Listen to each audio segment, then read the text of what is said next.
Shri job Michael, അങ്ങേക്ക് 6 മിനിറ്റാണ്.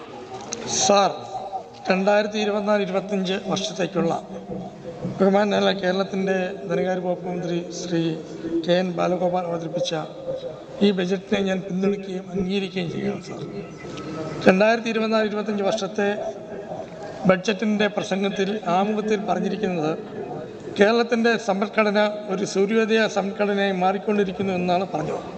അത് നമ്മുടെ ബഹുമാനപ്പെട്ട നെല്ലിക്കുന്നിന് അത് മനസ്സിലായില്ലെന്ന് തോന്നുന്നു. അദ്ദേഹം കാസർഗോഡ് നിന്ന് തിരുവനന്തപുരത്തേക്ക് വരുന്നത് രാത്രിയിലെ ട്രെയിനാണ്. അതുകൊണ്ട് കേരളത്തിൽ നടക്കുന്ന മാറ്റങ്ങളൊന്നും അദ്ദേഹം കാണുന്നില്ല. അതുകൊണ്ട് അദ്ദേഹം പകൽ സമയത്ത് തിരുവനന്തപുരത്ത് നിന്ന് തിരിച്ച് കാസർഗോഡ് നിന്ന് പോകണം.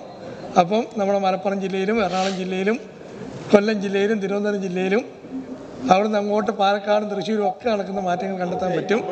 അപ്പോൾ അതുകൊണ്ട് അദ്ദേഹം ഈ സൂര്യോദയം കണ്ടില്ല എന്ന് പറയുന്നത് ശരിയല്ല. കേരളത്തിൽ നടക്കുന്ന വികസനം അങ്ങ് കാണണം. വളരെ വലിയ വികസനമാണ് ഇവിടെ നടക്കുന്നത് എന്ന് ഞാൻ അറിയിക്കുകയാണ്.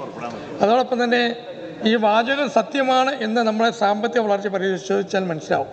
കേന്ദ്രം ഗ്രാൻറ്റുകളും നികുതി വിഹിതവും ഒക്കെ തരാതെ നമ്മളെ തളർത്താൻ നോക്കുമ്പോൾ എല്ലാ പ്രതിസന്ധികളും അതിജീവിച്ചുകൊണ്ട് എല്ലാ മേഖലയിലും വളർച്ച നേടുകയാണ് സാർ നമ്മൾ ചെയ്യുന്നത്.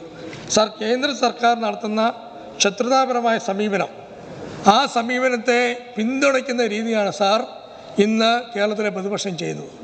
നമുക്കറിയാം, കഴിഞ്ഞ ആഴ്ച ഡൽഹിയിൽ നടന്ന സമരം, ആ സമരത്തെ പിന്തുണയ്ക്കുവാൻ കേരളത്തിലെ ഒരു കോൺഗ്രസ് നേതാവും കണ്ടില്ല.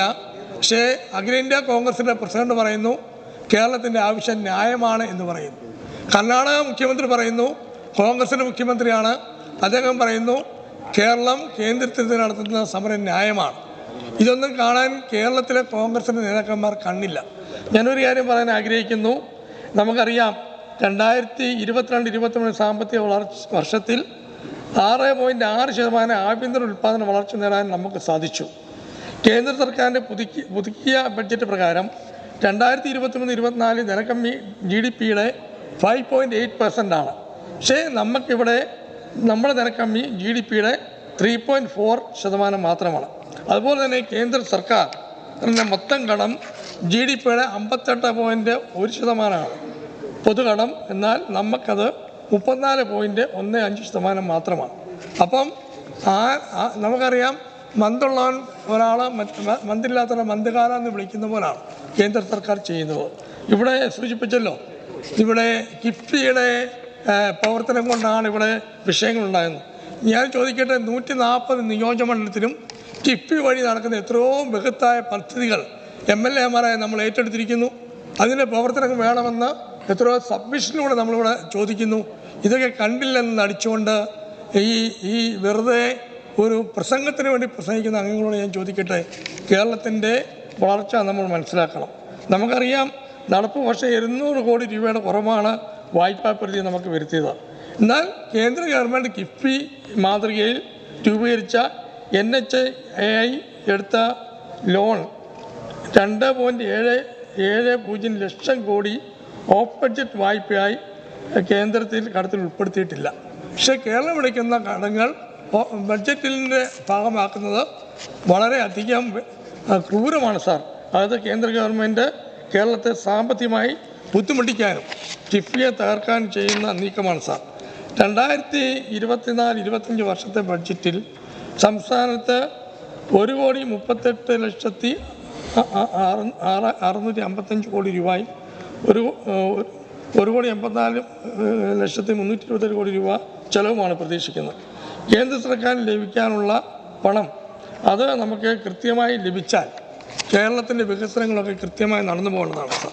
ഞാൻ കൂടുതലായിട്ടൊന്നും പറയുന്നില്ല. ഞാൻ ഇവിടെ സൂചിപ്പിക്കുന്ന ഒരു കാര്യം, കേരള മീഡിയ അക്കാദമി സംസ്ഥാനത്ത് അഭിമാന സ്ഥാപനങ്ങളൊന്നാണ് സാർ. സംസ്ഥാനത്ത് മാധ്യമ വിദ്യാർത്ഥികളിൽ 3000 പേരാണ് സാർ ഇവിടെ പഠിക്കുന്നത് ഉള്ളത്. ഇതിൽ 500 വിദ്യാർത്ഥികളും പഠിക്കുന്നത് മീഡിയ അക്കാദമിയിലാണ് സാർ. ഈ സ്ഥാപനത്തിൻ്റെ കാക്കനാടുള്ള 3 ഏക്കർ സ്ഥലത്ത്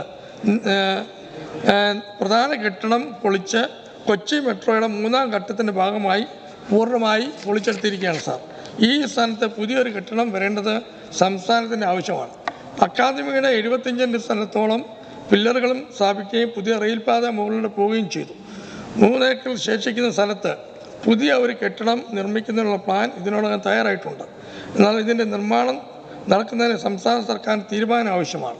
ആ തീരുമാനം ബഹുമാനപ്പെട്ട ധനവകുപ്പ് മന്ത്രി അദ്ദേഹത്തിന് മറുപടി പ്രസംഗത്തിൽ പറയണമെന്ന് ഞാൻ ആവശ്യപ്പെടുകയാണ് സാർ. അതോടൊപ്പം ഒരു കാര്യം പറഞ്ഞു, കേരളത്തിൽ കൃഷിക്കാർക്ക് വേണ്ടി റബ്ബർ കർഷകർക്ക് കഴിഞ്ഞ UDF ഭരണത്തിൽ 150 രൂപയായിരുന്ന റബ്ബറിൻ്റെ വില ഇപ്പം 180 വന്നു. ഈ വർഷവും 10 രൂപ കൂട്ടി.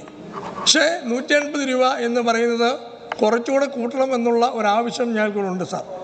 റബ്ബർ കർഷകരുടെ വില കൂട്ടുവാൻ അതെ ഈ 30 രൂപ കൂട്ടിയത് ഇടതുപക്ഷ ജനാധിപത്യ മുന്നണി സർക്കാരാണെന്ന് നിങ്ങൾ വിചാരിക്കണം.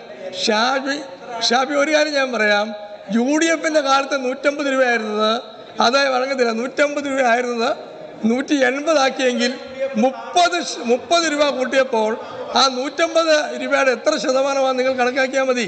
ഇനിയും കുറച്ചുകൂടെ ധനകാര്യ വകുപ്പ് മന്ത്രി അദ്ദേഹത്തിൻ്റെ മറുപടി പ്രസംഗത്തിൽ അദ്ദേഹം കുറച്ചുകൂടെ കൂട്ടുമെന്ന് പ്രതീക്ഷിക്കുകയാണ് സാർ.